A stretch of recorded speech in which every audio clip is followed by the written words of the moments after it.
ಅಪರೋಕ್ಷ ಜ್ಞಾನಿಯಾದವನು ಮನಸ್ಸಿನಲ್ಲಿರುವ ಕಾಮನೆಗಳನ್ನು ಬಿಟ್ಟಿರ್ತಾನೆ. ಸ್ವರೂಪದ ಕಾಮನೆ ಮೋಕ್ಷದಲ್ಲಿ ಇರ್ತದೆ. ಈಗ ಒಂದೊಂದ್ಸಲ ಒಬ್ಬ ಮನುಷ್ಯರಿಗೆ ಅನುಭವ ಬರ್ತಿರ್ತದೆ. ಒಂದು ಕೆಲಸ ಮಾಡಬೇಕು ಅಂತ ಒಂದು ಇಚ್ಛೆ ಇರ್ತದೆ, ಇದು ಕೆಟ್ಟ ಕೆಲಸ ಆದ್ರೂ ಮಾಡಬೇಕು ಅಂತ ಇಚ್ಛೆ ಇರ್ತದೆ. ಕೆಲವು ಸಲ ಅದೇ ಕೆಲಸ ಮಾಡಬೇಕು ಅಂತ ಇಚ್ಛೆ ಇದ್ದಾಗಲೇ ಇದು ಕೆಟ್ಟ ಕೆಲಸ ಮಾಡಬಾರ್ದು ಅಂತ ಇಚ್ಛೆನೂ ಇರ್ತದೆ. ಲೋಕದಲ್ಲಿ ಏನ್ ಹೇಳ್ತಾರೆ ಅಂದ್ರೆ, ಒಂದ್ ಮನಸ್ಸು ಮಾಡಬೇಕು ಅಂತ ಅನಿಸ್ತದೆ, ಇನ್ನೊಂದು ಮನಸ್ಸು ಬೇಡ ಅನಿಸ್ತದೆ ಅಂತ. ಮನಸ್ಸು ಒಂದೇ, ಆದ್ರೆ ಏಕಕಾಲದಲ್ಲಿ ಎರಡು ಥರ ಇಚ್ಛೆ ಬರ್ತದೆ. ಮಾಡಬೇಕು ಅಂತ ಒಂದು ಇಚ್ಛೆ, ಮಾಡಬಾರದು ಅಂತ ಒಂದು ಇಚ್ಛೆ, ಕೆಟ್ಟ ಕೆಲಸವನ್ನ. ಅದು ಮಾಡಬೇಕು ಅಂತ ಅನ್ನೋದು ಮನಸ್ಸಿನಿಂದ ಬರುವ ಇಚ್ಛೆ. ಕೆಟ್ಟ ಕೆಲಸ ಮಾಡಕೂಡುದು ಅಂತ ಬರೋ ಇಚ್ಛೆ, ವಿರುದ್ಧವಾದ ಇಚ್ಛೆ, ಅದು ಸ್ವರೂಪದ ಭೂತವಾದ ಇಚ್ಛೆ ಅಂತ. ಹೀಗೆ ಮನುಷ್ಯರಿಗೆ ಪ್ರತಿಯೊಬ್ಬರಿಗೂ ಈ ತರ ಎರಡೆರಡು ಇಚ್ಛೆಗಳು ಇರ್ತದೆ.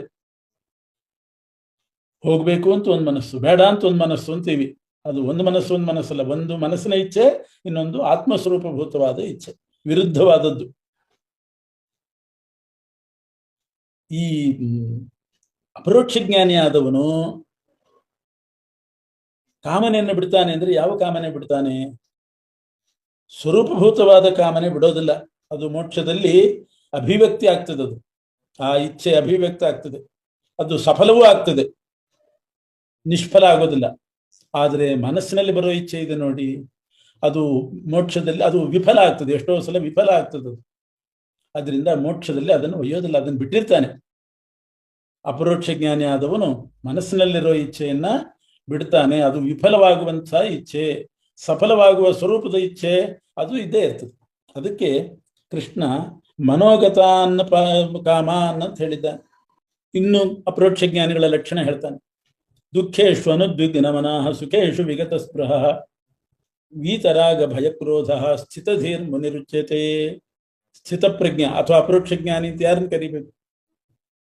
ಕಾಮತ್ಯಾಗ ಮಾಡಿದವರು. ದುಃಖೇಶು ಅನುದ್ವಿಗ್ನ ಮನಃ, ದುಃಖ ಬಂದಾಗ ಉದ್ವೇಗಕ್ಕೊಳಗಾಗೋದಿಲ್ಲ, ಸುಖದಲ್ಲಿ ಆಸೆ ಇರೋದಿಲ್ಲ, ಅನುರಾಗ ಭಯ ಕೋಪ ಇದನ್ನೆಲ್ಲ ಬಿಟ್ಟಿರ್ತಾನೆ. ಅಂಥವನು ಸ್ಥಿತಪ್ರಜ್ಞ. ಯಾವ ವಸ್ತುವಿನ ಮೇಲೂ ಅತಿ ಸ್ನೇಹ ಇರೋದಿಲ್ಲ, ಅತ್ಯಂತ ಸ್ನೇಹರಹಿತನಾಗಿರ್ತಾನೆ. ಐಹಿಕ ಭೋಗದಲ್ಲಿ, ಇಹಲೋಕದ ಭೋಗದಲ್ಲಿ ಸ್ನೇಹರಹಿತನಾಗಿರ್ತಾನೆ. ಆದ್ರಿಂದ ಭೋಗ ಸಾಮಗ್ರಿ ಸಿಕ್ಕರೂ ಅಷ್ಟೇ, ಬಿಟ್ಟರೂ ಅಷ್ಟೇ, ಹಿಗ್ಗೋದಿಲ್ಲ, ಕುಗ್ಗೋದಿಲ್ಲ. ಅಭಿಮಾನ ತ್ಯಾಗ ಮಾಡಿರ್ತಾನೆ ಅಂತ ಅರ್ಥ. ಅಂಥವನು ಸ್ಥಿತಪ್ರಜ್ಞೆ. ಕೂರ್ಮ ಅಂದ್ರೆ ಆಮೆ, ಯಾವಾಗ ಬೇಕಾದರೂ ಆವಾಗ ತನ್ನ ಕಾಲ ಚಾಚುತ್ತದೆ, ಒಳಗೆ ತಗೊಳ್ತದೆ. ಅದರಂತೆ ಅಪರೋಕ್ಷ ಜ್ಞಾನಿ ಆದವನು, ಸ್ಥಿತಪ್ರಜ್ಞನಾದವನು ತನ್ನ ಇಂದ್ರಿಯಗಳನ್ನ ಬೇಕಾದಾಗ ಹೊರಗೆ ಬಿಡ್ತಾನೆ, ಬೇಡವಾದಾಗ ಅನಾಯಾಸವಾಗಿ ಒಳಗೆಳ್ಕೋತಾನೆ, ಅಂತರ್ಮುಖಿಯಾಗಿ ಮಾಡ್ಕೋತಾನೆ. ಅಂಥವನು ಅಂದ್ರೆ ಇಂದ್ರಿಯ ಜಯ ಉಳ್ಳವನು ಅಂತ ಅರ್ಥ. ಇಂದ್ರಿಯ ಜಯ. ಹೀಗೆ ಸ್ಥಿತಪ್ರಜ್ಞ ಅಂತ ಯಾರನ್ನು ಕರಿಬೇಕು? ಮನಸ್ಸಿನಲ್ಲಿರ್ತಕ್ಕಂಥ ಕಾಮನೆಗಳನ್ನ ಬಿಟ್ಟವನು, ಪರಮಾತ್ಮನ ದರ್ಶನದಿಂದ ಸಂತೋಷ ಪಡ್ತಕ್ಕಂಥವನು, ಕಾಮತ್ಯಾಗ ಮಾಡಿದವನು. ದುಃಖ ಬಂದಾಗ ಉದ್ವೇಗ ಇಲ್ಲ, ಸುಖದಲ್ಲಿ ಆಸೆ ಇಲ್ಲ, ರಾಗ ಭಯ ಕ್ರೋಧಗಳನ್ನು ಬಿಟ್ಟವನು, ಅಭಿಮಾನ ತ್ಯಾಗ ಮಾಡಿದವನು. ಏನಾದರೂ ಯಾರಾದರೂ ಒಳ್ಳೇದು ಮಾಡಿದ್ರೆ ಅವ್ರನ್ನ ಹೊಗಳೋದು, ಏನಾದರೂ ಕೆಟ್ಟದ್ದು ಮಾಡಿದ ಕೂಡಲೇ ದ್ವೇಷ ಮಾಡೋದು, ಅಂಥದ್ದೆಲ್ಲ ಮಾಡೋದಿಲ್ಲ, ಅಭಿಮಾನವೇ ಇರೋದಿಲ್ಲ. ಮತ್ತು ಇಂದ್ರಿಯ ಗೆದ್ದವನು. ಇಂಥವನು ಸ್ಥಿತಪ್ರಜ್ಞ ಅಂತ ಅವನ ಸ್ವರೂಪ ಲಕ್ಷಣವನ್ನ ತಿಳಿಸಿದ್ದಾನೆ ಕೃಷ್ಣ. ಶ್ರೀಕೃಷ್ಣ ಅರ್ಜುನನಿಗೆ ಪರಮಾತ್ಮನ ಅಪರೋಕ್ಷ ಜ್ಞಾನಿ ಹೇಗಿರ್ತಾನೆ ಅಂತ ಅಪರೋಕ್ಷ ಜ್ಞಾನಿಯ ಸ್ವರೂಪವನ್ನ ವಿವರಿಸ್ತಾ ಇದ್ದಾನೆ. ಅಪರೋಕ್ಷ ಜ್ಞಾನಿಯಾದವನು ಮನಸ್ಸಿನಲ್ಲಿರ್ತಕ್ಕಂಥ ಎಲ್ಲ ಕಾಮನೆಗಳನ್ನು ಬಿಟ್ಟು ಸ್ವರೂಪದಲ್ಲಿರ್ತಕ್ಕಂಥ ಕಾಮನೆಗಳನ್ನ ಮೋಕ್ಷದಲ್ಲೂ ಇಟ್ಕೊಂಡಿರ್ತಾನೆ. ಮೋಕ್ಷಕ್ಕೆ ಬೇಕು ಅಂತ ಅದನ್ನು ಇಟ್ಕೊಂಡಿರ್ತಾನೆ. ಆದ್ರಿಂದ ಮೋಕ್ಷದಲ್ಲಿ ಸ್ವರೂಪದ ಕಾಮನೆ ಏನಿದ್ರೂ ಕೂಡ ಅದೆಲ್ಲ ಪೂರೈಸಿ ಬಿಡ್ತದೆ, ಎಲ್ಲವೂ ಸಫಲ ಆಗ್ತದೆ, ಯಾವುದೂ ವ್ಯರ್ಥ ಆಗೋದಿಲ್ಲ. ಹೀಗೆ ಹೇಳಿದಾಗ ಅರ್ಜುನ ಒಂದು ಪ್ರಶ್ನೆ ಮಾಡ್ತಾನೆ. ಇಂಥ ಶ್ರೇಷ್ಠವಾದ ಬ್ರಹ್ಮಜ್ಞಾನ ಪಡಿಬೇಕಾಗಿದ್ದರೆ ಅದು ಎಲ್ರಿಗೂ ಕೂಡ ಬೇಕೇ ಬೇಕು. ಎಲ್ಲರೂ ಯಾಕೆ ಪ್ರಯತ್ನ ಮಾಡೋದಿಲ್ಲ? ಜಗತ್ತಿನಲ್ಲಿ ನೋಡ್ತಿದ್ದೀವಿ, ಪರಮಾತ್ಮನ ಸಾಕ್ಷಾತ್ಕಾರಕ್ಕೆ ಎಷ್ಟೋ ಜನ ಪ್ರಯತ್ನ ಮಾಡೋದಿಲ್ಲ, ಪ್ರವೃತ್ತಿನೇ ಮಾಡೋದಿಲ್ಲ. ಯಾಕೆ ಮಾಡೋದಿಲ್ಲ? ಬ್ರಹ್ಮಜ್ಞಾನದಿಂದ ಮಹಾನಂದ ಅನುಭವ ಆಗ್ತದೆ, ಬ್ರಹ್ಮ ಸಾಕ್ಷಾತ್ಕಾರದಿಂದ ಆನಂದ ಮಗ್ನನಾಗ್ತಾನೆ ಅಂತೆಲ್ಲ ಹೇಳಿದ ಮೇಲೆ ದುಃಖ ಬರಲಿ, ಮನಸ್ಸಿಗೆ ವಿಕಾರ ಆಗೋದಿಲ್ಲ, ಸುಖ ಬಂದರೂ ವಿಕಾರ ಆಗೋದಿಲ್ಲ. ಇಷ್ಟೆಲ್ಲ ಲಾಭ ಇರುವಾಗ ಯಾರು ಯಾಕೆ ಹೆಚ್ಚು ಜನ ಪ್ರಯತ್ನ ಮಾಡ್ತಾ ಇಲ್ಲ? ಅದಕ್ಕೆ ಕೃಷ್ಣ ಹೇಳ್ತಾನೆ, ಬ್ರಹ್ಮಜ್ಞಾನ ಬರೋದು ಬಹಳ ಕಷ್ಟ, ಅದಕ್ಕೆ ಪ್ರವೃತ್ತಿ ಮಾಡೋದಿಲ್ಲ. ಬ್ರಹ್ಮನ ಸಾಕ್ಷಾತ್ಕಾರ ಆಗಬೇಕಾದ್ರೆ ಇಂದ್ರಿಯ ನಿಗ್ರಹ ಇಲ್ಲದೆ ಆಗೋದಿಲ್ಲ. ಇಂದ್ರಿಯ ನಿಗ್ರಹ ಬೇಕಾಗ್ತದೆ. ಇಂದ್ರಿಯಗಳನ್ನೆಲ್ಲ ನಿಯಂತ್ರಣ ಮಾಡ್ಕೋಬೇಕಾದ್ರೆ ನಿರಾಹಾರತ್ವದಿಂದ ಮಾಡಬಹುದು ಅಂತ ಪ್ರಶ್ನೆ ಬರ್ಬೋದು. ಊಟ ಬಿಟ್ಬಿಟ್ರೆ ಆವಾಗ ಇಂದ್ರಿಯ ನಿಗ್ರಹ ಆಗೇ ಆಗ್ತದೆ. ಚೆನ್ನಾಗಿ ಊಟ ಮಾಡಿದರೆ ಅಲ್ಲಿ ಹೋಗೋಣ ಇಲ್ಲಿ ಹೋಗೋಣ ಅಂತ ಪ್ರವೃತ್ತಿ ಆಗ್ತದೆ, ಇಂದ್ರಿಯಗಳಲ್ಲಿ ಶಕ್ತಿ ಇರ್ತದೆ. ನಿರಾಹಾರತ್ವ ಮಾಡಿಬಿಟ್ರೆ ಆ ಆಹಾರ ತ್ಯಾಗದಿಂದ ಇಂದ್ರಿಯ ನಿಗ್ರಹ ಆಗ್ತದಲ್ಲ ಅಂತ ಕೇಳಿದ್ರೆ ಕೃಷ್ಣ ಹೇಳ್ತಾನೆ, ನಿರಾಹಾರತ್ವ ಮಾಡಿದರೆ ಅಂದ್ರೆ ಆಹಾರ ಬಿಟ್ರೆ ಇಂದ್ರಿಯ ನಿಗ್ರಹ ಆಗೋದಿಲ್ಲ. ಇಂದ್ರಿಯಗಳ ಭೋಗ ಶಕ್ತಿ ಕುಂಠಿತ ಆಗ್ತದೆ ಅಷ್ಟೇ. ಇಂದ್ರಿಯಗಳಲ್ಲಿ ಶಕ್ತಿ ಹೋಗ್ತದೆ, ಅನುರಾಗ ಏನೂ ಹೋಗೋದಿಲ್ಲ. ಇಂದ್ರಿಯ ನಿಗ್ರಹ ಮಾಡೋದು ಅಂದ್ರೆ ಬರೇ ಆಹಾರ ಬಿಟ್ಟು ಇಂದ್ರಿಯ ನಿಗ್ರಹ ಮಾಡ್ತೇನೆ ಅಂದ್ರೆ ಸಾಧ್ಯ ಇಲ್ಲ. ಭೋಗದ ಶಕ್ತಿ ಹೋಗ್ತದೆ, ಕಾಲಿನಲ್ಲಿರೋ ಶಕ್ತಿ ಹೋಗ್ತದೆ, ಆದ್ರೆ ಇಂಥ ಕಡೆ ಹೋಗಬೇಕು ಅನ್ನೋ ಆಸೆ ಅದಿದ್ದೇ ಇರ್ತದೆ. ಆದ್ದರಿಂದ ವಿಷಯ ವಿನಿವರ್ತಂತೆ ನಿರಾಹಾರಸ್ಯ ದೇಹಿನಃ ರಸವರ್ಜಂ ರಸೋಪ್ಯಸ್ಯ ಪರಂ ದೃಷ್ಟ ನಿವರ್ತತೆ. ಭೋಗ ಶಕ್ತಿ ನಾಶ ಆಗ್ತದೆ ಹೊರತು ಭೋಗದ ಆಕಾಂಕ್ಷೆ ಹೋಗೋದಿಲ್ಲ. ಅಕಸ್ಮಾತ್ ಭೋಗದ ಆಕಾಂಕ್ಷೆ ಹೋಯ್ತು ಅಂತ ಇಟ್ಕೊಳ್ಳೋಣ, ಬೇರೆ ಇಂದ್ರಿಯದ್ದು, ಆದರೆ ರಸನೇಂದ್ರಿಯದ ಅದು ಹೋಗೋದಿಲ್ಲ. ಅದರಿಂದ ರಸನೇಂದ್ರಿಯದಿಂದ ರಸವನ್ನು ಆಸ್ವಾದನೆ ಮಾಡುವ ಆಕಾಂಕ್ಷೆ ಇದ್ದೇ ಇರ್ತದೆ. ಉಪವಾಸ ಮಾಡಿದರೆ ಊಟದ ಚಿಂತೆ ಇದ್ದೇ ಇರ್ತದೆ. ಊಟ ಬೇಕೇ ಬೇಕು ಅಂತ ಅನಿಸ್ತದೆ, ಆ ರಸನೇಂದ್ರಿಯ ರಸವನ್ನ ಬಯಸ್ತದೆ, ಆಸ್ವಾದನೆ ಮಾಡಬೇಕು ಅಂತ ಇಚ್ಛೆ ಉಂಟಾಗ್ತದೆ. ಆದ್ರಿಂದ ರಸವರ್ಜಂ ಅಂದ್ರೆ ಎರಡರ್ಥ.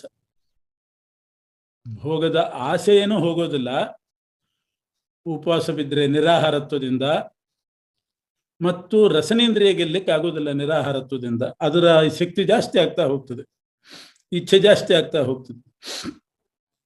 ಅದು ಯಾವಾಗ ಹೋಗೋದು? ಆಸೆ ಹೋಗೋದು ಯಾವಾಗ? ನಿರಾಹಾರತ್ವದಿಂದ ಹೋಗೋದಿಲ್ಲ. ಅಂದ್ರೆ ಇನ್ನೇನು ಉಪಾಯ? ಪರಮಾತ್ಮನ ಸಾಕ್ಷಾತ್ಕಾರ ಆಗ್ಬೇಕು, ಭಗವಂತನ ಅನುಗ್ರಹದಿಂದ ಆಗಬೇಕು. ಭಗವಂತನ ಅನುಗ್ರಹ ಆಗಬೇಕಾದ್ರೆ ಹರಿ ಸರ್ವೋತ್ತಮ ಅಂತ ಸದಾ ಅನುಸಂಧಾನ ಬೇಕು. ಎಲ್ಲದಕ್ಕಿಂತ ಉತ್ತಮ ಪರಮಾತ್ಮ ಅನ್ನುವ ಅನುಸಂಧಾನ ಇದ್ದು, ಬೇರೆ ಎಲ್ಲವೂ ಕೂಡ ಕನಿಷ್ಠ ಅಸಾರ ಅನ್ನುವ ಜ್ಞಾನ ಪದೇ ಪದೇ ನಮಗಿತ್ತು ಅಂತಾದರೆ, ಈ ಅನುಸಂಧಾನ ಮಾಡಿಕೊಂಡು ಎಲ್ಲವೂ ಅಸಾರ, ಪರಮಾತ್ಮ ಒಬ್ಬನೇ ಉತ್ತಮ ಅಂತ ಆ ತಿಳುವಳಿಕೆ ಬಂದಾಗ ಬೇರೆ ವಸ್ತುಗಳ ಭೋಗದ ಆಸೆ ತಾನಾಗೆ ಹೋಗ್ತದೆ, ರಸನೇಂದ್ರಿಯವನ್ನು ಗೆಲ್ಲಕ್ಕೆ ಆಗ್ತದೆ. ಬ್ರಹ್ಮಜ್ಞಾನ ಬಹಳ ಕಷ್ಟ ಬರೋದು, ನಿರಾಹಾರತ್ವದಿಂದ ಸಾಧ್ಯ ಇಲ್ಲ. ಹರಿ ಸರ್ವೋತ್ತಮತ್ವದ ಅನುಸಂಧಾನ ನಿರಂತರ ಬೇಕು. ಪರಮಾತ್ಮನೇ ಸರ್ವಸ್ವ, ಅವನೇ ಸಾರ ಅನ್ನೋ ಎಚ್ಚರಿಕೆ ಬೇಕು. ಆವಾಗ ಮಾತ್ರ ವಿಷಯ ಪದಾರ್ಥಗಳ ಆಸೆ ಹೋಗ್ತದೆ. ಮಗು ಏನೇನು ಕೊಟ್ಟರು ತಗೋತದೆ, ಅದಕ್ಕೆ ಆಸೆ ಇದ್ದೇ ಇರ್ತದೆ, ತಿಂಡಿ ಪದಾರ್ಥಗಳು. ಆದರೆ ತಾಯಿಯನ್ನ ನೋಡಿದ ಮೇಲೆ, ತಾಯಿ ಬೇಕು ಅಂತ ಅನಿಸಿದಾಗ ಇದ್ಯಾವುದು ಬೇಡ ಆಗ್ತದೆ ಅದಕ್ಕೆ, ಆವಾಗ ತಿಂಡಿ ಗಿಂಡಿ ಬೇಡ ಆಗ್ತದೆ. ಅದರಂತೆ ಪರಮಾತ್ಮನ ಉತ್ತಮತ್ವಾನುಸಂಧಾನದಿಂದ ಭೋಗದ ಆಸೆ ಹೋಗ್ತದೆ. ಆದ್ರಿಂದ ಎಲ್ಲರೂ ಪ್ರಯತ್ನ ಮಾಡ್ತಾ ಇಲ್ಲ ಅಂತ ಕೃಷ್ಣ ಹೇಳ್ತಾನೆ. ಕೆಲವರು ಮಾತ್ರ ಪ್ರವೃತ್ತಿ ಮಾಡ್ತಾರೆ. ಆಹಾರ ಬಿಡ್ಲಿಕ್ಕೆ ಶಕ್ತರಾದವರು ಪ್ರವೃತ್ತಿ ಮಾಡ್ತಾರೆ. ಯಾಕೆ? ಬೇರೆ ಇಂದ್ರಿಯಗಳದ್ದಂತೂ ಶಕ್ತಿ ಕಳ್ಕೊಂಡ್ಬಿಡ್ಬೋದು. ರಸನೇಂದ್ರಿಯಕ್ಕೆ ಹರಿ ಸರ್ವೋತ್ತಮತ್ವ ಜ್ಞಾನ ಬೇಕು ಆಸೆ ಬಿಡ್ಲಿಕ್ಕೆ. ಮತ್ತೆ ಅರ್ಜುನ ಪ್ರಶ್ನೆ ಮಾಡ್ತಾನೆ, ಬ್ರಹ್ಮ ಸಾಕ್ಷಾತ್ಕಾರ ಆಗಲಿಕ್ಕೆ ಸಾಧನೆ ಯಾವುದು? ಇಂದ್ರಿಯ ನಿಗ್ರಹ. ಆ ಇಂದ್ರಿಯ ನಿಗ್ರಹವನ್ನ ಬೇರೆ ಮಾರ್ಗದಿಂದಲೂ ಮಾಡಬಹುದು. ಪ್ರತ್ಯಾಹಾರ ಅಂದ್ರೆ ಇಂದ್ರಿಯಗಳು ವಿಷಯ ಪದಾರ್ಥಗಳ ಕಡೆ ಹೋಗ್ತಾ ಇರ್ತದೆ, ಅದನ್ನು ಮತ್ತೆ ಮತ್ತೆ ಮತ್ತೆ ಮತ್ತೆ ಎಳೆದು ಪರಮಾತ್ಮನ ಕಡೆ ಹಾಕಬೇಕು. ಕುದುರೆ ಎಲ್ಲೋ ಹೋಗ್ತಿರ್ತದೆ, ಹಗ್ಗದಿಂದ ಎಳೆದೆಳೆದು ಸನ್ಮಾರ್ಗಕ್ಕೆ ತರ್ತೇವೋ ಇಲ್ವೋ. ಅದರಂತೆ ಪ್ರತ್ಯಾಹಾರ ಅಂತಾರೆ ಅದಕ್ಕೆ. ಅದರಿಂದ ಇಂದ್ರಿಯಗಳು ವಿಷಯ ಪದಾರ್ಥಗಳ ಕಡೆ ಹೋಗದಂತೆ, ಭೋಗ ಸಾಮಗ್ರಿಗಳ ಕಡೆ ಹೋಗದಂತೆ ಈ ಪ್ರಯತ್ನದಿಂದ ಮಾಡ್ಲಿಕ್ಕೆ ಸಾಧ್ಯ ಇದೆ. ಇದು ಸುಲಭ ಮಾರ್ಗ. ಆಹಾರ ಬಿಟ್ಟು ಮಾಡೋದು ಕಷ್ಟ ಆದೀತು. ಹೋದ ಇಂದ್ರಿಯವನ್ನ ಮತ್ತೆ ಮತ್ತೆ ವಾಪಸ್ ತರಬಹುದಲ್ಲ, ಇದರಿಂದ ಬ್ರಹ್ಮಜ್ಞಾನ ಸಂಪಾದನೆ ಮಾಡಬಹುದು ಅಂತ ಪ್ರಶ್ನೆ ಮಾಡಿದರೆ ಅದಕ್ಕೆ ಕೃಷ್ಣ ಹೇಳ್ತಾನೆ, ಸಾರಾಸಾರ ವಿವೇಕ ಜ್ಞಾನ ಇದ್ರೂ ಕೂಡ ಯಾವುದು ಸಾರ ಯಾವುದು ಅಸಾರ ಅಂತನ್ನುವ ಆ ವಿವೇಕ ಜ್ಞಾನ ಇದ್ದವನಿಗೂ, ಪ್ರತ್ಯಾಹಾರ ಅನ್ನೋ ಪ್ರಯತ್ನ ಮಾಡಿದವನಿಗೂ ಇಂದ್ರಿಯ ನಿಗ್ರಹ ಕಷ್ಟನೇ. ಯಾಕೆ ಅಂದರೆ ಎಷ್ಟು ಪ್ರತ್ಯಾಹಾರ ಅಂದರೆ ಎಳೆದು ಹಾಕೋದು ಈ ಕಡೆ, ಆದರೆ ಇಂದ್ರಿಯಗಳು ಬಹಳ ಬಲಿಷ್ಠ. ತಾವಾಗಿ ವಿಷಯದ ಪದಾರ್ಥಗಳ ಕಡೆ ಇಂದ್ರಿಯ ಹೋಗ್ತವೆ. ತಾನು ಹೋಗೋದು ಮಾತ್ರ ಅಲ್ಲ, ಮನಸ್ಸನ್ನು ಎಳ್ಕೊಂಡು ಹೋಗ್ತವೆ ಭೋಗ ಸಾಮಗ್ರಿಗಳ ಕಡೆ. ಬಲಿಷ್ಠವಾದ ಕುದುರೆ ಇದ್ರೆ ಅದನ್ನು ಎಳತ್ತಂದು ಕಟ್ತೇನೆ ಅಂದ್ರೆ ಆಗುತ್ತಾ? ಒಂದು ಹಸುವನ್ನೇ ಹುಲ್ಲಿದ್ದ ಕಡೆ ತಿನ್ಲಿಕ್ಕೆ ಹೋದಾಗ ಈ ಕಡೆ ಎಳ್ಕೊಂಡು ಬರ್ತೇವೆ ಅಂದ್ರೆ ಅಷ್ಟು ಸುಲಭ ಇಲ್ಲ. ಕೆಚ್ಚಲಿನ ಹಾಲು ಕುಡಿಯುವಂಥ ಕರುವನ್ನ ಈ ಕಡೆ ಎಳೆದು ಕಟ್ಟಿ ಹಾಕ್ತೇನೆ ಅಂತಂದ್ರೆ ಎಷ್ಟು ಬಲ ಹಾಕ್ತದೆ. ಅದು ಕೆಚ್ಚಲು ಕಡೆಗೇ ಹೋಗ್ತದೆ. ಬಹಳ ಶ್ರಮಪಟ್ಟು ಆ ಕರುವನ್ನು ತರಬೇಕು. ದನ ತರಬೇಕಾದ್ರೂ ಅಷ್ಟು ಕಷ್ಟ. ಬಲಿಷ್ಠವಾದಂಥ ಕುದುರೆ ಮುಂತಾದದ್ದು ಯಾರು ಎಳಿಲಿಕ್ಕೆ ಹೋಗ್ತಾನೋ ಅವನನ್ನೇ ಎಳ್ಕೊಂಡು ಹೋಗ್ತಾವೆ, ಗೂಟವನ್ನೇ ಕಿತ್ಕೊಂಡು ಹೋಗ್ತಾವೆ. ಇಂದ್ರಿಯಗಳು ಹಾಗೆ ಪ್ರಮಾಥೀನಿ. ನಮ್ಮ ಮೈಯೆಲ್ಲ ಪುಡಿಯಾಗಿ ಹೋಗ್ತದೆ ಆ ಇಂದ್ರಿಯಗಳನ್ನು ನಿಗ್ರಹ ಮಾಡೋದ್ರಲ್ಲಿ. ಅಷ್ಟು ಪ್ರಬಲ ಅದು. ಹರಿಸರ್ವೋತ್ತಮತ್ವ ಅನುಸಂಧಾನದಿಂದ ಅವನ ಅನುಗ್ರಹದಿಂದ ಗೆಲ್ಲಬೇಕೇ ಹೊರತು ಬೇರೆ ಮಾರ್ಗ ಇಲ್ಲ. ಇಂದ್ರಿಯಗಳು ತಾವಾಗಿ ಅದರ ಸ್ವಭಾವನೇ ಅದು. ಪರಮಾತ್ಮ ಇಂದ್ರಿಯಗಳನ್ನು ಸೃಷ್ಟಿ ಮಾಡುವಾಗ ಬಹಿರ್ಮುಖವಾಗಿ ಮಾಡಿದ್ದಂತೆ. ನೀರಿನ ಸ್ವಭಾವ ಏನು? ನೀರು ಸೃಷ್ಟಿ ಮಾಡುವಾಗ ಕೆಳಮುಖವಾಗಿ ಹರಿಯುವಂತೆ ಮಾಡಿದ್ದಾನೆ. ಬೆಂಕಿ ಸೃಷ್ಟಿ ಮಾಡುವಾಗ ಮೇಲ್ಮುಖವಾಗಿ ಜ್ವಾಲೆ ಹೋಗ್ತದೆ. ಎಷ್ಟು ನೀವು ಕಡ್ಡಿ ಕೆಳಗೆ ಹಿಡಿದ್ರೂ ಜ್ವಾಲೆ ಮೇಲೆ ಹೋಗೋದು, ನೀರು ಕೆಳಗೆ ಹರಿಯೋದು.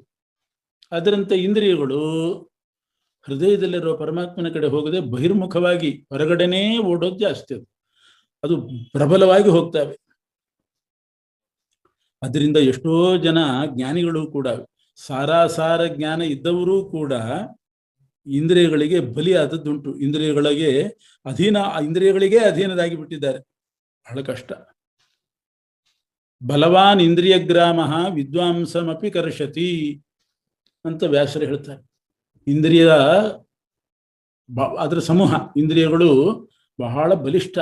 ಎಂಥ ವಿದ್ವಾಂಸರನ್ನು ಕೂಡ, ವಿವೇಕ ಜ್ಞಾನಿಗಳನ್ನು ಕೂಡ ಎಳೆದು ಹಾಕಿ ಬಿಡ್ತದೆ ಅದು. ಇದಕ್ಕೊಂದು ಕಥೆ ಇದೆ.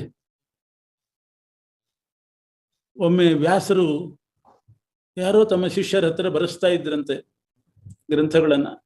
ಬರೆಸುವಾಗ ಬಲವಾನ್ ಇಂದ್ರಿಯ ಗ್ರಾಮ ವಿದ್ವಾಂಸಮಪಿ ಕರ್ಷತಿ ಅಂತ ಬರೆದ್ರಂತೆ. ವಿದ್ವಾಂಸಮಪಿ ಕರ್ಷತಿ ಅಂತ ಅಂದ್ರೆ ಇಂದ್ರಿಯಗಳು ವಿದ್ವಾಂಸರನ್ನು, ಜ್ಞಾನಿಗಳನ್ನು ಭೋಗ ಸಾಮಗ್ರಿಗಳ ಕಡೆ ಎಳ್ಕೊಂಡು ಹೋಗ್ತದೆ ಅಂತ ಬರೆಸಿದ್ರು.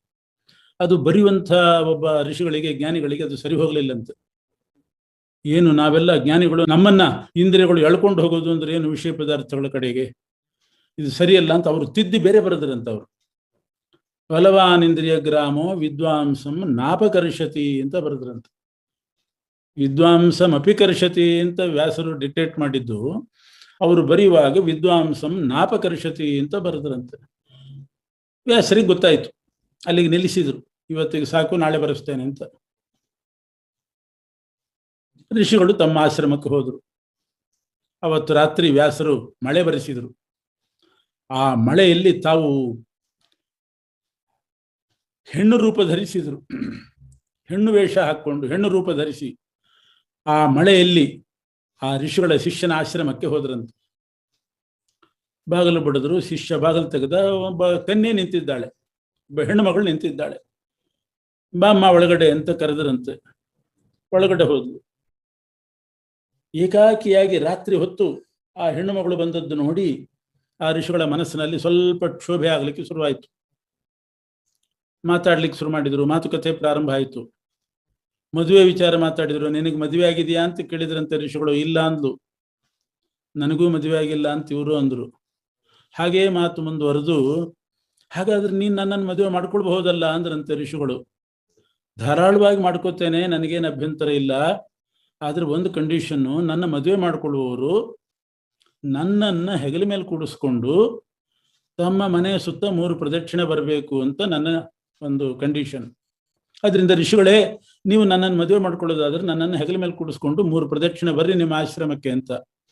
ಅದಕ್ಕೇನಂತೆ ಅಂತ ಋಷಿಗಳು ಆ ಮಳೆಯಲ್ಲಿ ಆ ಹೆಣ್ಣು ಮಗಳನ್ನ ಹೆಗಲ ಮೇಲೆ ಕೂಡಿಸ್ಕೊಂಡು 3 ಸಲ ಪ್ರದಕ್ಷಿಣೆ ಬಂದ್ರಂತೆ. ಒಂದು ಬಾಗಿಲಲ್ಲಿ ಇಳಿಸ್ತಾರೆ, ಇಳಿಸುವಾಗ ನೋಡ್ತಾರೆ ಹೆಣ್ಣು ಮಗಳು ಅಲ್ವೇ ಇಲ್ಲ. ಅವಳು ಇಷ್ಟು ಗಡ್ಡ ಮೀಸೆ ಬಿಟ್ಟುಕೊಂಡು ವೇದವ್ಯಾಸ ದೇವರು ನಿಂತಿದ್ದಾರೆ. ಆಶ್ಚರ್ಯ ಆಗೋಯ್ತು ಶಿಷ್ಯರಿಗೆ. ಏನಿದು, ವ್ಯಾಸರು ಹೆಣ್ಣಿನ ರೂಪದಿಂದ ಬಂದಿದ್ದಾರೆ, ಸಿಗಾಕೊಂಡ್ಬಿಟ್ರು. ಆಮೇಲೆ ವ್ಯಾಸರು ಕೇಳಿದ್ರಂತೆ, ಆ ಹೆಣ್ಣು ಮಗಳು ಆಶ್ರಯ ಕೇಳಿ ಬಂದರೆ ನೀನು ಮದುವೆ ಮಾಡ್ಕೋತೇನೆ ಅಂತ ಮಾತು ಮುಂದುವರಿಸಿ ಮದುವೆಗೋಸ್ಕರ ಅವಳನ್ನು ಹೆಗಲ ಮೇಲೆ ಹೊತ್ತುಕೊಂಡು ಇಷ್ಟೆಲ್ಲ ಯಾಕೆ ನೀನು ಅವಳ ವಶನಾಗಿ ಬಿಟ್ಟಿ? ಹೌದು, ನನ್ನ ಇಂದ್ರಿಯ ಮೇಲೆ ನನಗೆ ನಿಯಂತ್ರಣವೇ ಬರಲಿಲ್ಲ ಅಂದ್ರಂತೆ ಋಷಿಗಳು. ಹಾಗಾದ್ರೆ ನಿನ್ನೆ ನಾನು ಹೇಳುವ ಶ್ಲೋಕ ಏನ್ ಬರ್ದಿದ್ದಿ ಹೇಳು. ಋಷಿಗಳು ಕ್ಷಮಾ ಕೇಳಿದ್ರು, ತಪ್ಪಾಯ್ತು, ನಾನು ಬಲವಾನ್ ಇಂದ್ರಿಯ ಗ್ರಾಮೋ ವಿದ್ವಾಂಸಂ ನಾಪಕರ್ಷತಿ ಅಂತ ಬರೆದಿದ್ದೆ, ಈಗ ತಿದ್ದುಪಡಿ ಮಾಡಿ ಸರಿ ಬರಿತೇನೆ ಅಂತ ಹೇಳಿ ಪುಸ್ತಕ ತಗೊಂಡು ಬರೆದ್ರಂತೆ. ಬಲವಾನ್ ಇಂದ್ರಿಯ ಗ್ರಾಮ ವಿದ್ವಾಂಸಮಪಿ ಕರ್ಷತಿ ಕರ್ಷತಿ ಕರ್ಷತಿ ಕರ್ಷತ್ತೇವಾ ಅಂತ ಬರೆದ್ರಂತೆ. ಹೀಗೊಂದು ಕಥೆ ಇದೆ. ಆದ್ದರಿಂದ ಪ್ರಮಾಥೀನ್ ಇಂದ್ರಿಯಗಳು ಬಹಳ ಬಲಿಷ್ಠ, ಜ್ಞಾನಿಗಳನ್ನು ಕೂಡ ಎಳ್ಕೊಂಡು ಹೋಗ್ತದೆ. ಅಷ್ಟು ಸುಲಭದಲ್ಲಿ ಇಂದ್ರಿಯ ನಿಗ್ರಹ ಸಾಧ್ಯ ಇಲ್ಲ. ಆದ್ರಿಂದ ಬ್ರಹ್ಮಜ್ಞಾನವು ಕಷ್ಟ. ಅದಕ್ಕೇನ್ ಮಾಡ್ಬೇಕು? ಹಾಗಾದ್ರೆ ನಾನೇ ಸರ್ವೋತ್ತಮ ಅಂತ ಸದಾ ಅನುಸಂಧಾನ ಮಾಡ್ತಾ ಇರಬೇಕು. ಆಗ ಬ್ರಹ್ಮಜ್ಞಾನ ಶಕ್ಯವಾದ. ಮಹಾಪ್ರಯತ್ನನೂ ಮಾಡಬೇಕು ಇಂದ್ರಿಯ ನಿಯಮನ ಮಾಡಲಿಕ್ಕೆ. ಪರಮಾತ್ಮನಲ್ಲಿ ಮನಸ್ಸಿಟ್ಟು ಅವನೇ ಸರ್ವೋತ್ತಮ ಅಂತ ಎಲ್ಲ ಕರ್ಮಗಳನ್ನು ಅವನಿಗೆ ಅರ್ಪಿಸ್ತಾ ಬರಬೇಕು. ಸಾತ್ವಿಕವಾದ ಪರಿಶುದ್ಧ ಆಹಾರಗಳನ್ನು ಸ್ವೀಕಾರ ಮಾಡಬೇಕು. ಮಿತ ಆಹಾರ ಇವೆಲ್ಲ ಮಾಡಿಕೊಂಡು ಭಗವಂತನ ಅನುಸಂಧಾನದಲ್ಲಿದ್ದರೆ ಆಗ್ತದೆ. ಮತ್ತು ಇಂದ್ರಿಯ ನಿಗ್ರಹ ಆಗದೇ ಇರಲಿಕ್ಕೆ ಕಾರಣ ಏನು ಅದನ್ನು ವಿವೇಚನೆ ಮಾಡಿ ಹೇಳ್ತಿದ್ದಾನೆ ಕೃಷ್ಣ. ಮನುಷ್ಯ ಇಂದ್ರಿಯ ನಿಗ್ರಹ ಮಾಡಬೇಕಾದ್ರೆ ಒಂದೊಂದು ಇಂದ್ರಿಯಕ್ಕೆ ಒಂದೊಂದು ವಿಷಯ ಪದಾರ್ಥಗಳು ಅಂತ ಇದೆ, ಭೋಗ ಸಾಮಗ್ರಿ. ಅದರಲ್ಲಿ ದೋಷ ಚಿಂತನೆ ಮಾಡಬೇಕು. ದೋಷ ಚಿಂತನೆ ಮಾಡಿದರೆ ಇಂದ್ರಿಯ ಆ ಕಡೆ ಹೋಗೋದೇ ಇಲ್ಲ, ಮನಸ್ಸು ಆ ಕಡೆ ಹೋಗೋದೇ ಇಲ್ಲ. ಒಂದು ಮಗು ಏನೋ ಕರದ ಪದಾರ್ಥವನ್ನ ಅಪೇಕ್ಷೆ ಪಡ್ತದೆ. ತಾಯಿಯಾದವಳು ಅದರ ದೋಷ ಹೇಳಬೇಕು. ನೋಡು, ಇದನ್ನು ತಿಂದರೆ ಹೊಟ್ಟೆ ನೋವಾಗ್ತದೆ. ಪಕ್ಕದ ಮನೆ ಹುಡುಗನಿಗೆ ಹೊಟ್ಟೆ ನೋವಾಗಿತ್ತೋ ಇಲ್ಲೋ, ಅಳ್ತಾ ಇದ್ನಲ್ಲ, ನಿನಗೂ ಆಗ್ತದೆ ನೋಡು ಅಂತ ಆ ಪದಾರ್ಥದ ದೋಷ ಹೇಳಿದಾಗ ಬಿಡೋ ಸಂಭವ ಉಂಟು. ಮನುಷ್ಯ ಖಾಲಿ ಇರುವಾಗ, ಏನು ಕೆಲಸ ಇಲ್ಲದೆ ಇರುವಾಗ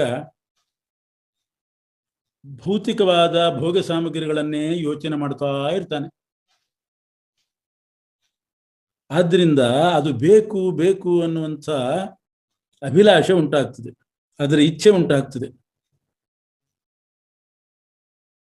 ಆವಾಗ ಆ ಇಚ್ಛೆಗೆ ಪೂರೈಸ್ಕೊಳ್ಳಿಕ್ಕೆ ಹೋಗ್ತಾನೆ. ಅದಕ್ಕೆ ಯಾರು ಅಡ್ಡಿ ಮಾಡ್ತಾರೋ, ಏನು ವಿಘ್ನ ಬರ್ತದೋ ಅವರನ್ನು ಕೊಲ್ಲುವ ಮಟ್ಟಕ್ಕೂ ಹೋಗ್ತಾನೆ. ಕಾಮ ಮೊದಲು ವಿಷಯ ಪದಾರ್ಥಗಳದ್ದೇ ಧ್ಯಾನ. ಅದರಿಂದ ಅದು ತಮ್ಮದಾಗಬೇಕು ಅನ್ನುವಂಥ ಅಭಿಮಾನ, ನನ್ನದನ್ನು ಮಾಡ್ಕೋಬೇಕು ಅಂತ. ಅದರ ಮೇಲೆ ಬಲವಾದ ಆಸೆ. ಆಸೆ ಪೂರೈಸದೇ ಇದ್ದಾಗ ಅದಕ್ಕೆ ವಿಘ್ನ ಮಾಡಿದವರ ಮೇಲೆ ಕೋಪ. ಕೋಪದಿಂದ ಅವರನ್ನ, ಇದು ಧರ್ಮಶಾಸ್ತ್ರ ಮರ್ತು ಹೋಗ್ತದೆ. ಕ್ರೋಧಾದ್ಭವತಿ ಸಮೂಹ ವಿಸ್ಮೃತಿ ಉಂಟಾಗ್ತದೆ ಶಾಸ್ತ್ರದ್ದು. ಇನ್ನೊಬ್ಬರನ್ನ ಹತ್ಯೆ ಮಾಡಬೇಕು ಮಾಡಬಾರ್ದು ಅದು ಯಾವುದು ತಲೆಗೆ ಬರೋದಿಲ್ಲ. ಆವಾಗ ಶಾಸ್ತ್ರವನ್ನು ಮೀರಿ ಅವನೇನಾದರೂ ಅನ್ಯಾಯ ಮಾಡ್ತಾನೆ, ಆವಾಗ ನರಕಕ್ಕೆ ಬಿಡ್ತಾನೆ. ಇದು ಪ್ರಣಾಳಿ, ಇದಕ್ಕೆ ಪ್ರಣಾಳಿ ಅಂತ ಈ ಚೈನ್ ಇದು. ಆದ್ರಿಂದ ಇಂದ್ರಿಯ ನಿಗ್ರಹ ಆಗಬೇಕಾದ್ರೆ ವಿಷಯ ಪದಾರ್ಥಗಳ ಧ್ಯಾನ ಮಾಡೋದಕ್ಕಿಂತ ಅದರಲ್ಲಿರೋ ದೋಷ ಚಿಂತನೆ ಮಾಡಬೇಕು. ಆಗ ತಾನಾಗೆ ಬೇಡ ಅಂತ ಅನಿಸ್ತದೆ. ಆದ್ರಿಂದ ಈಗ ಮನಸ್ಸನ್ನೇನು ಮಾಡಬೇಕು? ಖಾಲಿ ಇದ್ದಾಗ ಪರಮಾತ್ಮನಲ್ಲಿ ಹಾಕಬೇಕು. ಅದಕ್ಕೆ ಜಗನ್ನಾಥದಾಸರು ಹೇಳ್ತಾರೆ, ಮನ ವಿಷಯದೊಳಗಿರಿಸಿ, ವಿಷಯವ ಮನದೊಳಗಿರಿಸಿ, ಇದು ಸಮೀಚೀನ ಉಪಾದೇಯವೆಂದರುಪಿ, ಮನಸ್ಸು ವಿಷಯದ ಕಡೆ, ಆ ವಿಷಯವೇ ಮನಸ್ಸಿನಲ್ಲಿ. ಈ ರೀತಿ ಪರಮಾತ್ಮ ಮಾಡಿ ಇದೇ ವಿಷಯ ಪದಾರ್ಥಗಳು, ಈ ಭೋಗ ಸಾಮಗ್ರಿಯೇ ಸಮೀಚೀನ, ಇದೇ ಸರ್ವಸ್ವ ಅಂತ ಭ್ರಾಂತಿ ಉಂಟು ಮಾಡ್ತಾನೆ ಪರಮಾತ್ಮ. ಅದಾಗಬಾರ್ದು. ಮನಸ್ಸು ವಿಷಯದ ಕಡೆ ಹೋಗಬಾರ್ದು, ವಿಷ ಆಗಿಬಿಡ್ತದೆ. ಅದು ಪರಮಾತ್ಮನ ಕಡೆ ಹೋಗ್ಬೇಕು. ಪರಮಾತ್ಮ ಮನಸ್ಸಿನಲ್ಲಿ ಬರಬೇಕು. ನಮ್ಮ ಮನಸ್ಸಿನಲ್ಲೆಲ್ಲ ವಿಷಯ ತುಂಬಬಾರದು, ಪರಮಾತ್ಮ ತುಂಬಬೇಕು. ನಮ್ಮ ಮನಸ್ಸು ಪರಮಾತ್ಮನಲ್ಲಿ ಹೋಗಿ ಸೇರ್ಬೇಕು. ಆವಾಗ ಇಂದ್ರಿಯ ನಿಗ್ರಹ ಸಾಧ್ಯ. ಈಗ ಕೈಯಲ್ಲಿ ಒಬ್ಬನಿಗೆ ಹಣದ ಗಂಟಿದೆ ಅಂತ ಇಟ್ಕೊಳ್ಳಿ, ಅಥವಾ ಮನೆಯಲ್ಲಿ ತುಂಬಾ ಹಣ ಇಟ್ಕೊಂಡಿದ್ದಾನೆ. ಆವಾಗ ಕಳ್ಳರು ಬರ್ತಾರೆ, ಹಣ ಕದೀತಾರೆ ಅನ್ನುವಂಥ ಭಯಕ್ಕೆ ಅವಕಾಶ ಇದೆ. ಅದೇ ಆ ಹಣವನ್ನ ಅವನು ರಾಜನ ಹತ್ರನೋ ಅಥವಾ ರಾಜಭಟ್ರೋ ಅಥವಾ ಬ್ಯಾಂಕ್ನಲ್ಲಿಯೋ ಭದ್ರವಾದ ಜಾಗದಲ್ಲಿ ಇಟ್ಬಿಟ್ರೆ ಇವನಿಗೆ ಯಾವ ಭಯವೂ ಇಲ್ಲ. ಅದರಂತೆ ಮನಸ್ಸು ಅನ್ನೋದೊಂದು ಹಣ ಇದ್ದಾಗೆ. ಆ ಮನಸ್ಸೆಂಬ ಧನವನ್ನ, ಇದು ಮೋಕ್ಷಕ್ಕೆ ಸಾಧನ, ಶ್ರೇಷ್ಠವಾದ ಧನ. ಬಾಹ್ಯೇಂದ್ರಿಯಗಳು ಅಂದ್ರೆ ಕಣ್ಣು, ಕಿವಿ, ಕಾಲು, ಕೈ, ಈ ಮನಸ್ಸನ್ನ ಭೋಗ ಸಾಮಗ್ರಿ ಕಡೆ ಎಳ್ಕೊಂಡು ಹೋಗ್ತವೆ. ಕಳ್ಳರು ಧನವನ್ನ ಕದಿಯುವಂತೆ ಇಂದ್ರಿಯಗಳು ಈ ಮನಸ್ಸನ್ನ ಎಳ್ಕೊಂಡು ಹೋಗ್ತವೆ. ಅದಕ್ಕೆ ಅವಕಾಶ ಕೊಡದಂತೆ ಆ ಮನಸ್ಸನ್ನ ಸೇಫ್ ಆಗಿ ಬ್ಯಾಂಕಿನಲ್ಲಿ ಹಣ ಇಟ್ಟ ಹಾಗೆ ಪರಮಾತ್ಮನ ಪಾದದಲ್ಲಿ ಇಡಬೇಕು. ಆವಾಗ ಇಂದ್ರಿಯಗಳಿಗೆ ಆ ಸಾಮರ್ಥ್ಯ ಬರೋದಿಲ್ಲ. ಭಗವಂತನ ಪಾದದಲ್ಲಿಟ್ಟ ಮನಸ್ಸನ್ನ ಎಳ್ಕೊಂಡು ಹೋಗ್ತಕ್ಕಂಥ ಶಕ್ತಿ ಇಂದ್ರಿಯಗಳಿಗೆ ಬರೋದಿಲ್ಲ. ರಾಜನ ಹತ್ರ ಹಣ ಇದ್ರೆ ಯಾವ ಕಳ್ಳರಲ್ಲಿ ಹೋಗ್ತಾರೆ ಅವನ ಹತ್ರ ಧೈರ್ಯದಿಂದ? ಸಾಮಾನ್ಯ ಮನುಷ್ಯನ ಹತ್ರ ಆದ್ರೆ ಹೋಗ್ತಾರೆ. ಆದ್ರಿಂದ ಮನಸ್ಸನ್ನ ಪರಮಾತ್ಮನ ಕಡೆ, ಪರಮಾತ್ಮನಲ್ಲಿ ಇಡಬೇಕು. ಆಗ ಇಂದ್ರಿಯಗಳೆಂಬಂಥ ಕಳ್ಳರು ಈ ಮನಸ್ಸನ್ನ ವಿಷಯ ಪದಾರ್ಥಗಳ ಕಡೆ ತಗೊಂಡು ಹೋಗ್ಲಿಕ್ಕೆ ಸಾಧ್ಯ ಆಗೋದಿಲ್ಲ. ಲೋಕದಲ್ಲಿಯೂ ನಾವು ನೋಡ್ತೇವೆ, ಯಾವುದೋ ಒಂದು ವಿಶೇಷ ವಸ್ತುವಿನಲ್ಲಿ ಒಬ್ಬ ಮನಸ್ಸಿಟ್ಟಾಗ ಅಷ್ಟು ಸುಲಭದಲ್ಲಿ ಆ ಮನಸ್ಸು ಅದನ್ನು ಬಿಟ್ಟು ಬೇರೆ ಕಡೆ ಹೋಗೋದಿಲ್ಲ. ಯಾವುದೋ ಒಂದು ನಾಟಕವನ್ನೋ ಯಾವುದೋ ದೃಶ್ಯವನ್ನೋ ತನ್ಮಯತೆಯಿಂದ ನೋಡ್ತಾ ಇದ್ದವನಿಗೆ ಎಲ್ಲೋ ಹೋಗ್ಬೇಕು ಬಾ ಅಂದ್ರೆ ಅವನು ಹೇಳೋದೇ ಇಲ್ಲ, ಇದು ಮುಗಿದ್ಮೇಲೆ ಬರೋದು ಅಂತಾನೆ. ಆ ರೀತಿ ಮನಸ್ಸು ಪರಮಾತ್ಮನ ಕಡೆನೇ ತನ್ಮಯತೆ ಹೊಂದಿತು ಅಂತಂದ್ರೆ ಇನ್ನೊಂದು ಕಡೆ ಅದು ಹೋಗೋದಿಲ್ಲ. ಈ ರೀತಿ ಇಂದ್ರಿಯ ಜಯವನ್ನು ಸಂಪಾದನೆ ಮಾಡಬೇಕು. ಆವಾಗ ಮನಸ್ಸು ತಿಳಿಯಾಗ್ತದೆ, ಪ್ರಸನ್ನತೆ ಬರ್ತದೆ. ಪ್ರಸನ್ನವಾದಾಗ, ಮನಸ್ಸು ತಿಳಿಯಾದಾಗ ಶಾಸ್ತ್ರಾಧ್ಯಯನ ಸುಲಭ ಆಗ್ತದೆ, ಶಾಸ್ತ್ರ ಶ್ರವಣ ಆಗ್ತದೆ. ಮನಸ್ಸು ವ್ಯಗ್ರ ಆದಾಗ ಏನು ಹೇಳಿದ್ರು ತಲೆಗೆ ಹೋಗೋದಿಲ್ಲ, ಅರ್ಥ ಆಗೋದಿಲ್ಲ. ಮನಸ್ಸು ತಿಳಿಯಾಗಿರಬೇಕು. ಗುರುಮುಖದಿಂದ ಶಾಸ್ತ್ರ ಶ್ರವಣ ಮಾಡಬೇಕು, ಅದರಲ್ಲಿ ತನ್ಮಯತೆ ಇರಬೇಕು. ಇರಬೇಕಾದ್ರೆ ಮೊದಲು ಇಂದ್ರಿಯ ಜಯ ಆಗ್ಬೇಕು.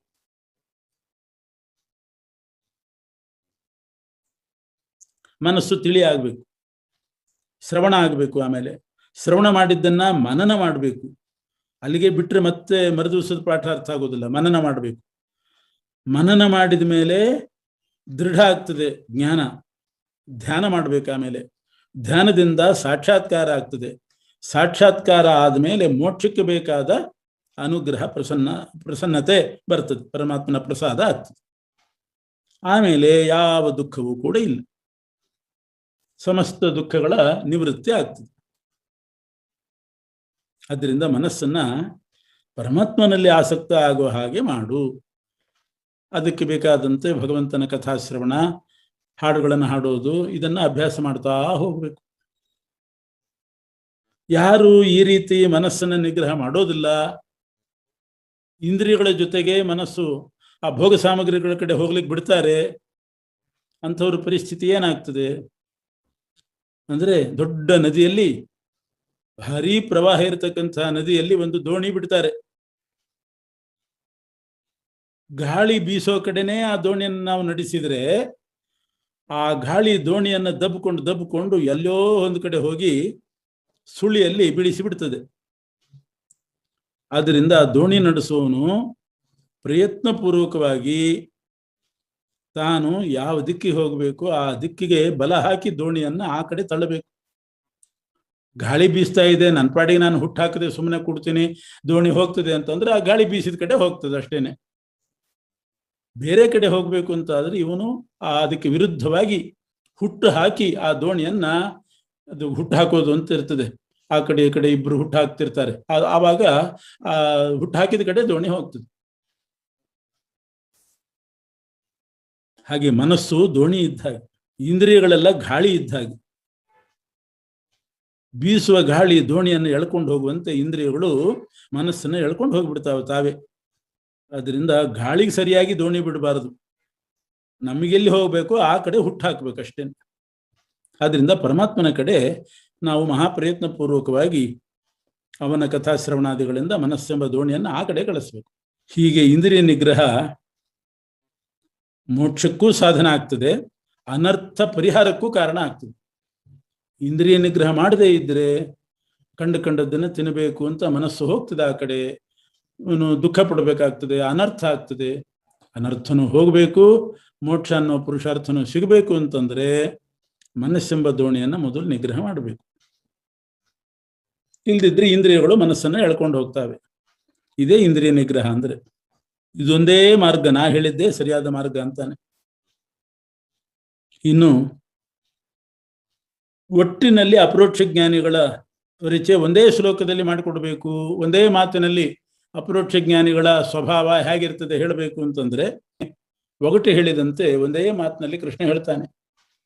ಅಪರೋಕ್ಷ ಜ್ಞಾನಿಗಳು ಹೇಗಿರ್ತಾರೆ ಅಂದ್ರೆ, ಸಾಮಾನ್ಯ ಜನರಿಗೆ ಯಾವುದು ರಾತ್ರಿಯೋ ಅದು ಅಪರೋಕ್ಷ ಜ್ಞಾನಿಗಳಿಗೆ ಹಗಲು.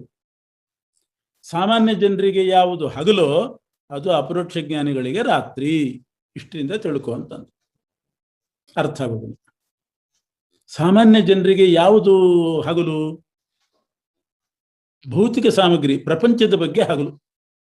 ಪ್ರಪಂಚದಲ್ಲಿ ಏನೇನು ನಡೀತಾ ಇದೆ, ಯಾರು ಸೋತರು, ಯಾರು ಗೆದ್ರು, ಯಾರು ಏನ್ ಮಾಡಿದ್ರು, ಏನೇನು ಅಪಘಾತಗಳಾಯಿತು, ಯಾರು ಮಂತ್ರಿಗಳಾದ್ರು, ಇದೆಲ್ಲ ಚೆನ್ನಾಗಿ ಗೊತ್ತಿದೆ. ಆದ್ದರಿಂದ ಸಾಮಾನ್ಯ ಮನುಷ್ಯರಿಗೆ ಯಾವುದು ಹಗಲು? ಪ್ರಪಂಚದ ವಿಷಯದಲ್ಲಿ ಹಗಲು, ಎಲ್ಲ ಕಾಣಿಸ್ತಾ ಇದೆ, ಜಾಗೃತರಾಗಿರ್ತಾರೆ. ಪರಮಾತ್ಮನ ವಿಷಯದಲ್ಲಿ ರಾತ್ರಿ. ಆದರೆ ಅಪರೋಕ್ಷ ಜ್ಞಾನಿಗಳಿಗೆ ಪ್ರಪಂಚದ ವಿಷಯದಲ್ಲಿ ರಾತ್ರಿ, ಭಗವಂತನ ವಿಷಯದಲ್ಲಿ ಹಗಲು. ಅಂದ್ರೆ ಎಲ್ಲ ಗೊತ್ತಿದೆ. ಆದ್ರೆ ಬ್ರಹ್ಮಜ್ಞಾನಿಗಳು ಎರಡು ಥರ ಇದ್ದಾರೆ. ದೇವತೆಗಳು, ಬ್ರಹ್ಮಜ್ಞಾನಿಗಳು. ದೇವತೆಗಳನ್ನು ಬಿಟ್ಟು ಉಳಿದವರು ಬ್ರಹ್ಮಜ್ಞಾನಿಗಳು ಅಂತ ಎರಡು ಥರ. ಅದರಲ್ಲಿ ಉತ್ತಮ ಬ್ರಹ್ಮಜ್ಞಾನಿಗಳು ಅಂದ್ರೆ ದೇವತೆಗಳು. ಅವರು ತತ್ವಾಭಿಮಾನಿಗಳು. ನಮ್ಮ ದೇಹದಲ್ಲಿದ್ದು ನಿಯಾಮಕರಾಗಿದ್ದು, ನಮ್ಮ ಎಲ್ಲ ತತ್ವಗಳು ಅಂದ್ರೆ ಇಂದ್ರಿಯಗಳು, ಪಂಚಭೂತಗಳು, ನಮ್ಮ ದೇಹದಲ್ಲಿರುವ ತತ್ವಗಳು, ಅದಕ್ಕೆಲ್ಲ ನಿಯಾಮಕರಾಗಿ ನಮ್ಮನ್ನ ಕಾರ್ಯದಲ್ಲಿ ತೊಡಗಿಸುವವರು ಅವರು. ಅವರಿಗೆ ಎರಡೂ ಇರ್ತದೆ, ಬ್ರಹ್ಮಜ್ಞಾನನೂ ಇರ್ತದೆ, ಜಗತ್ತಿನ ಜ್ಞಾನನೂ ಇರ್ತದೆ. ಇದು ಸ್ವಲ್ಪ ವ್ಯತ್ಯಾಸ. ತತ್ವಾಭಿಮಾನಿ ದೇವತೆಗಳಿಗೆ ಮಾತ್ರ ಪರಮಾತ್ಮನೂ ಹಗಲು, ಪ್ರಪಂಚವೂ ಹಗಲೇ. ಯಾಕೆ? ನಮ್ಮ ದೇಹದಲ್ಲಿದ್ದು ತತ್ವಾಭಿಮಾನಿಗಳಾಗಿ ನಮ್ಮಿಂದ ಜಗತ್ತಿನಲ್ಲಿ ಕೆಲಸ ಮಾಡಿಸ್ಬೇಕಲ್ಲ. ಅವರು ಮಾಡಿಸ್ಬೇಕಾದ್ರೆ ಅವ್ರಿಗೆ ಜಗತ್ತಿನ ಜ್ಞಾನ ಬೇಕು, ಜಗತ್ತು ಕಾಣಿಸ್ತಾ ಇರಬೇಕು, ಆವಾಗ ಅವರು ಕೆಲಸ ಮಾಡಿಸ್ತಾರೆ. ಅದರಿಂದ ಜಗತ್ತಿನಲ್ಲಿ ನಮ್ಮ ಸಾಧನೆ, ನಮ್ಮ ಕಾರ್ಯಗಳು ನಡೀಲಿಕ್ಕೆ ಅವರಿಗೆ ಜಗತ್ತಿನ ಜ್ಞಾನನೂ ಇದೆ, ಬ್ರಹ್ಮಜ್ಞಾನನೂ ಇದೆ.